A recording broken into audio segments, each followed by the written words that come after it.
Trinamool BJP স্লোগানে ইকবালপুরে তুলকালাম। ইকবালপুর থানার সামনে দুপক্ষের বিক্ষোভে উত্তেজনা। হোসেন শাহ রোডে বিজেপি প্রার্থীর প্রচার, আর প্রচার চলাকালীন দু দলের স্লোগানে উত্তেজনা। থানার সামনেই বসে পড়ে বিজেপি কর্মীরা, বিক্ষোভ দেখান। বিক্ষোভকারীদের সরাতে পুলিশের লাঠিচার্জ, আর পুলিশের লাঠিচার্জে বিজেপি কর্মীর মাথা ফাটার অভিযোগ।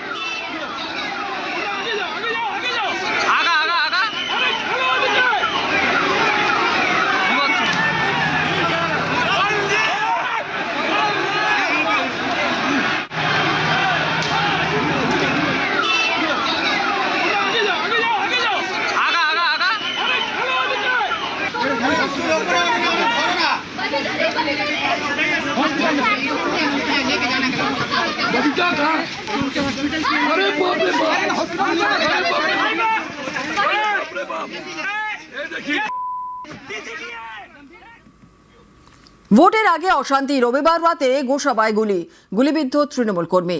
দেগঙ্গায় বিজেপি নেতার বাড়িতে আগুন, নন্দীগ্রামেও হাওয়া গরম। ফারাক্কায় কংগ্রেস কর্মীর বাড়ির ছাদে বোমা বিস্ফোরণের অভিযোগ, আর এসব নিয়েই জোর চাপান্নতর।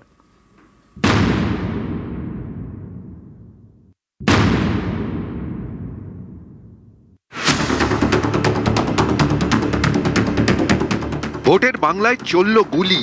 রবিবার রাতে গুলিবিদ্ধ তৃণমূল কর্মী দিব্যেন্দু গায়েন, তার ডান পায়ে গুলি লাগে। দক্ষিণ চব্বিশ পরগনার গোসাবা বিধানসভা এলাকা। এখানকার শম্ভুনগর গ্রাম পঞ্চায়েত এলাকার বাসিন্দা দিব্যেন্দু গায়েন তৃণমূল কর্মী। রবিবার সন্ধ্যায় তিনি দলীয় বৈঠকে যান। বৈঠক শেষে বাইকে বাড়ি ফিরছিলেন, বসেছিলেন পিছনের সিটে। তখন প্রায় রাত 11টা। অভিযোগ, রাস্তার পাশে দাঁড়িয়েছিল দুষ্কৃতীরা। বাইক তাদের কাছে পৌঁছতেই গুলি চালায়। তৃণমূল কর্মী দিব্যেন্দুর ডান পায়ে গুলি লাগে। তাকে নিয়ে যাওয়া হয় হাসপাতালে। ফায়ারিংই হয়েছে, দুবারই ফায়ার করেছে। প্রথম ফায়ারটা মিস হয়েছে, দ্বিতীয় ফায়ারটা আমার এখানে গেতে যায়। 3টে ফায়ার ওরা করেছে। এই ঘটনায় কয়েকজনকে গ্রেফতার করেছে পুলিশ। বিজেপি আশ্রিত দুষ্কৃতী চিত্তপ্রমাণিকের নেতৃত্বে গুলিটা করা হয়। চিত্তপ্রমাণিকের ভাই নিজে গুলি করে, বাইক থেকে এখানে লুটিয়ে পড়ে। সামনের বাইকে ছিল 3 জন, পেছনের বাইকে 2 জন ছিল। বিজেপিরা এর সঙ্গে কোনো অংশে আমরা জড়িত নই। আমার নামে এফআইআর হয়, পুলিশ আমাকে ধরবে। আমি আইনের চোখে যদি সাজা পাই, সাজা নিতে বাধ্য।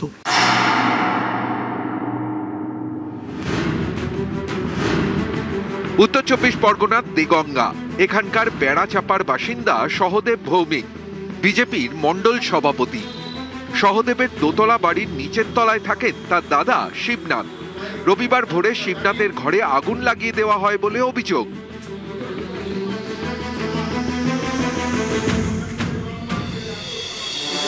শিবনাথকে আহত অবস্থায় উদ্ধার করা হয়। দমকল গিয়ে আগুন নিয়ন্ত্রণে আনে। ততক্ষণে সব পুড়ে ছাই। এই ঘটনায় বিজেপির অভিযোগের আঙুল তৃণমূলের দিকে। তৃণমূল মানতে নারাজ। পেট্রোল ঢেলে পুরো ঘরটাকে আগুন ধরিয়ে দেওয়া হয়। উদ্দেশ্য একটাই, ভারতীয় জনতা পার্টির প্রার্থী যিনি তরুণকান্তি ঘোষ, তিনি এখান থেকে জিতবেন, এটা শাসক দল বুঝে গেছে। যার জন্য কর্মীদের মধ্যে একটা আতঙ্ক ছড়িয়ে তার জন্যই এটা করেছে বলে আমার মনে হয়। আগুন ধরাটা এটা আমরা সমর্থন করি না। পুলিশ তদন্ত করে দেখুক কে আগুন ধরিয়েছে। কিন্তু তৃণমূল এই ধরনের রাজনীতি করে না। বিজেপি প্রচারের আলো আনার জন্য বিভিন্ন পরিকল্পনা করছে।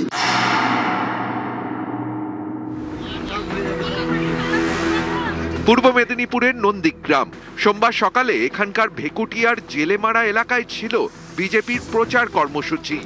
অভিযোগ, সেই সময় তাদের বাধা দেয় তৃণমূল। বেঁধে যায় সংঘর্ষ। ভাঙচুর চালানো হয় বাইকে। ধারালো অস্ত্রের আঘাতে আহত হন 3 বিজেপি কর্মী। তাদের নিয়ে যাওয়া হয় নন্দীগ্রাম সুপার স্পেশালিটি হাসপাতালে। তাদের খুন করার উদ্দেশ্যেই তাদের এইভাবে কুপানো হয়েছে। আর এটা কি শান্তিপূর্ণ ভোটের নমুনা? তৃণমূল কংগ্রেস যারা গুন্ডারা এখনো ছাড়া আছে, তাদের যদি বাইরে রাখে, এই 23 তারিখে শান্তিপূর্ণ ইলেকশন কখনোই হবে না। আমাদের কর্মীদেরকে প্রচন্ডভাবে মারধর করে পা ভেঙে দিয়ে তাদেরকে ঘরের ভিতরে রেখে দিয়ে বেরোতে দিচ্ছেন। ওরা অ্যাডভান্স থানায় চলে এসছে, ব্লেড দিয়ে চিরিয়ে ফিরিয়ে নিয়েছে, আমাদেরকে মেরেছে, আহত করেছে, কেস দিয়ে কিছু মানুষকে দমানোর জন্য। ওদের যেটা অভিযোগ এটা ঠিক মিথ্যা। পূর্ব মেদিনীপুরের ভগবানপুর বিধানসভা এলাকা। এখানকার নেতুরিয়ার বিজেপি নেতা শান্তনু ঘড়ুই। অভিযোগ, রবিবার গভীর রাতে তার বাড়িতে ঢুকে হামলা চালায় দুষ্কৃতীরা। বোমাবাজিও করা হয় বলে অভিযোগ। পূর্ব মেদিনীপুরের খেজুরি, এখানেও দুই বিজেপি কর্মীকে মারধরের অভিযোগ।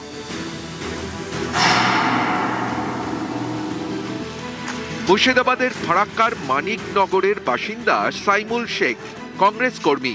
সোমবার সকালে তার বাড়ির ছাদে বোমা বিস্ফোরণ হয় বলে অভিযোগ। নিউজ 18 বাংলা। গুলির বদলা গুলির হুঁশিয়ারি, বাংলায় ভোট প্রচারে হুঁশিয়ারি হেমন্ত বিশ্ব শর্মার। তৃণমূল একটা গুলি চালালে দুটো গুলির হুঁশিয়ারি। হেমন্তের হুঁশিয়ারিতে বাংলায় ভোটের গরম। अभी ममता जी क्या करते हैं, भाषण देने आते हैं, मोदी जी को गाली देते हैं, अमित शाह जी को गाली देते हैं, और 3 दिन से मुझे भी गाली देना शुरू कर दिया। 3 दिन से मेरा नाम भी लिस्ट में आ गया, और मैं सुना हूँ कोई टीएमसी का लोग मेरा नाम में थाने में भी केस डाल दिया। तो ममता जी, मैं आपको बोलना चाहता हूँ, थाना आपका पास भी है तो मेरा पास भी थाना ही है। टक्कर मत लेना। अगर टीएमसी मुझे 1 गोली मारेगा, मैं भी 2 गोली मार के ही मरूंगा, मैं भी 2 गोली मार के मरूंगा। গুলির রাজনীতি তৃণমূলের নয়, বিজেপির, পাল্টা তো তৃণমূলের। হেমন্ত বিশ্ব শর্মা ভয় পাওয়ার লোক নিশ্চয়ই নন। উনি যেটা বলেছেন, আমি তো ওনাকে চিনি না, আমি বলতে পারবো না। কিন্তু উনি কেন বিজেপিতে যেতে বাধ্য হয়েছিলেন, এই ব্যাখ্যাটার মধ্যেই লুকিয়ে আছে উনি ভয় পান কি উনি ভয় পান না। এবার উনি হঠাৎ আপন মনে যে অভিযোগগুলো তৃণমূলকে ইঙ্গিত করে করছেন, তৃণমূল এই ধরনের কোনো প্রতিহিংসাপরায়ণ রাজনীতি করছে না। ফলে ওনারা নিজেরাই ছায়া তৈরি করছেন, ছায়ার সঙ্গে যুদ্ধ করছেন, বাজার গরম করছেন, প্ররোচনা দিচ্ছেন। এর সঙ্গে তৃণমূলের কোথাও কোনো সম্পর্ক নেই। তৃণমূলের বিরুদ্ধে তোষণের রাজনীতির অভিযোগ। ডাবল ইঞ্জিন সরকারে উত্তরপ্রদেশে অশান্তি হয় না বলে দাবি। পিংলায় ভোট প্রচারে ফের বুলডোজার হুঁশিয়ারি योगीর।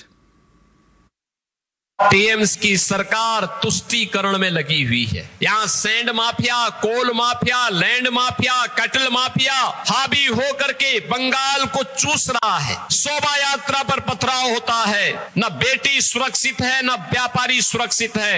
यही हाल 2017 के पहले यूपी के अंदर भी थे। कोई नीति नहीं और सरकार की नीति भी नहीं थी। आज मैं आपसे कह सकता हूं, यूपी के अंदर उपद्रव नहीं, उत्सव है। डबल इंजन सरकार ने वहां पर जब कार्य प्रारंभ किया है, तो बहन और भाइयों, आज यूपी के अंदर नो कर्फ्यू, नो दंगा, यूपी में है सब चंगा। कोई गुंडा नहीं, कोई माफिया नहीं। माफिया की पसली को तोड़ने के लिए बुलडोजर का इस्तेमाल भी यूपी के अंदर होता है। বিজেপির ক্ষমতার উৎস বুলডোজার। ধ্বংস নয়, বাংলায় উন্নয়ন হয়। যোগীকে পাল্টা তোপ তৃণমূলের। দেখুন, একটা সময় ছিল যখন নকশালপন্থীরা, মাওবাদীরা হত্যার রাজনীতি করত, তারা বলতো বন্দুকের নল ক্ষমতার উৎস।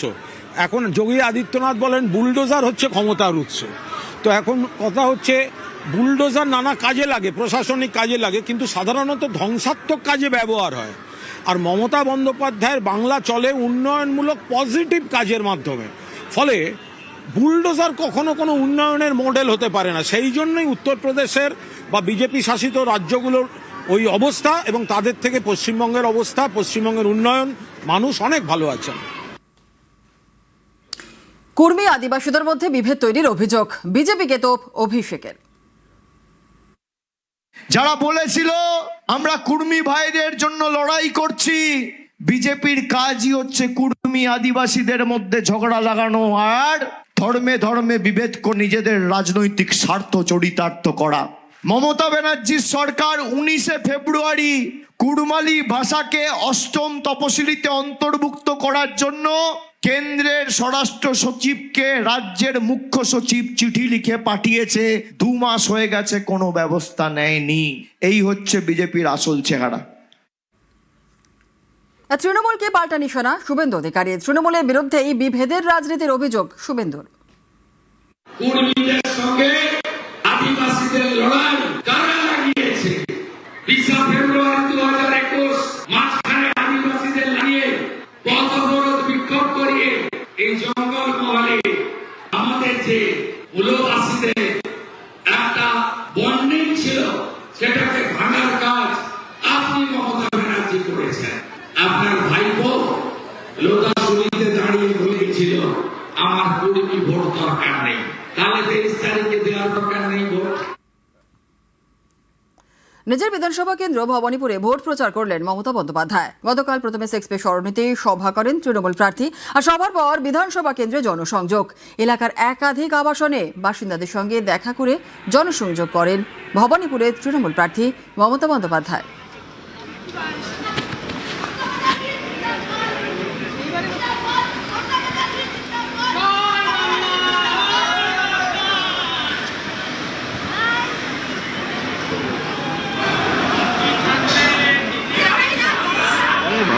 লেগে গেল আপনাদের জন্য, ভয় পাই গেলেন।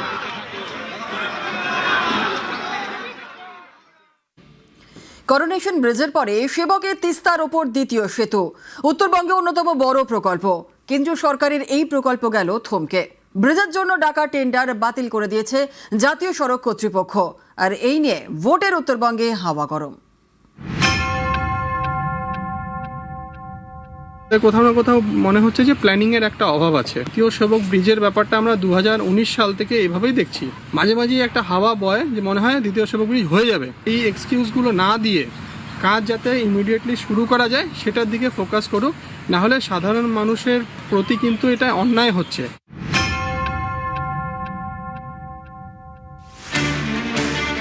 সেবক এখানে তিস্তার ওপর রয়েছে করোনেশন ব্রিজ।